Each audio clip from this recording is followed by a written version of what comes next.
قیامت کے روز رب تعالیٰ جب اپنی کرسی پر بیٹھے گا تو منصف ہوگا، اور وہ انسان کے نامہ اعمال پر بیس کرتا ہوا وہ سب کا انصاف کر دے گا.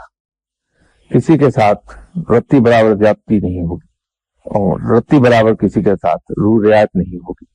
جب وہ فیصلہ کر چکے گا تو پھر اس کی شان کریمی جوش میں آئے گی، اور وہ لوگوں کو معاف کر دے گا، لوگوں کی سزائیں معاف کر دی جائیں گی. کنسیڈریشن بہت سی ہو سکتی ہے کہ اس کے حبیب پاک صلی اللہ علیہ وسلم کی امت ہے، کسی نے صرف اس کے نام کی لاج رکھی ہے اور اپنا تن من دھن سب قربان کر دیا ہے، تو ان کنسیڈریشن سے وہ پھر معاف فرمائے گا.